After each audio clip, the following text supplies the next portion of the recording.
బురదల్లే కార్యక్రమాలు చేస్తా ఉన్నారు. ఎందుకంటే ఏమి లేని వాళ్ళు ఎగిరెగిరే పడతారు, అన్ని ఉన్నోళ్ళకి అనిగనిగే ఉంటుంది.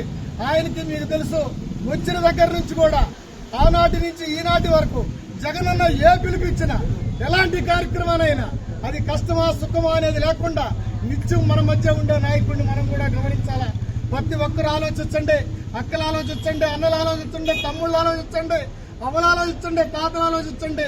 ఈ నవరత్నాలు పొందే ప్రతి ఒక్కరూ ఆలోచించండి.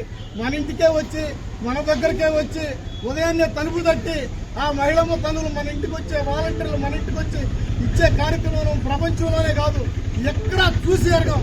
అన్ని రాష్ట్రాలు ఈరోజు ఎంతో గొప్పగా చెప్తున్న రాష్ట్రం ఏదైనా ఉందంటే ఆంధ్రప్రదేశ్ జగన్మోహన్ రెడ్డి. అలాంటి కార్యక్రమాలు చేస్తుంటే కొంతమంది ఇప్పుడు కొత్తగా వస్తారు, అవి వాళ్ళకి వస్తాయో లేదో తెలియదు, ఎలాంటి పరిస్థితులు ఉంటాయో తెలియదు, అసలు వాళ్ళు ఏందో తెలియదు, పూర్తిగా అసలు జనాలకే తెలియదు. ఎందుకంటే ఎప్పుడన్నా వస్తా పోతా ఉంటే ప్రజలకు తెలుస్తారయ్యా.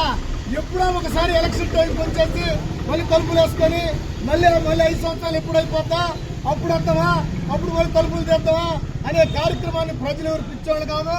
దానికి తోడు కావలి నియోజకవర్గ ప్రజలు ఎప్పుడు కూడా తెలివైన వాళ్ళు, తెలివైన నిర్ణయాలు తీసుకుంటారు. తెలివైన వాళ్ళు ఎవరైతే ప్రజల కోసం, ప్రజాక్షేమం కోసం, ప్రజల మేలుకొనే నాయకుడు ఎవరైతే ఉంటారో వాళ్ళకే సహాయం చేస్తారే తప్ప ఇట్లాంటి ఒడిదుడుకులకి తప్పుకునే నిలిచే వాళ్ళు ఎవరు లేరయ్యా. అందుకని ప్రజలు, మీడియా మిత్రులు అందరూ మీ వంతు మీరుగా నిజాలు చెప్పండి. మాకు అబద్ధాలు అవసరంలే. ఎందుకంటే జగనన్నే చేశాడు, నేను చేశాను మీకు మేలు మీ కుటుంబానికి అని తెలిస్తేనే నా కోటేమన్న చెప్పిన చరిత్ర ఒక్క జగన్మోహన్ రెడ్డికి మాత్రమే. అలాంటి నాయకుడే ఈరోజు మన రామిరెడ్డి ప్రతాప్ కుమార్ రెడ్డి గారు నిత్యం మన మధ్య ఉంటూ చిన్న పెద్ద వయసులో కూడా అన్న తమ్ముడు అక్క చెల్లెలు అని మాట్లాడుకుంటా అవ్వాని 10 ఒక్కరిని బిడ్డలు చిన్న బిడ్డలు కూడా దగ్గరికి తీసుకుంటా చేసే నాయకులు చాలా హక్కుగా ఉంటారు.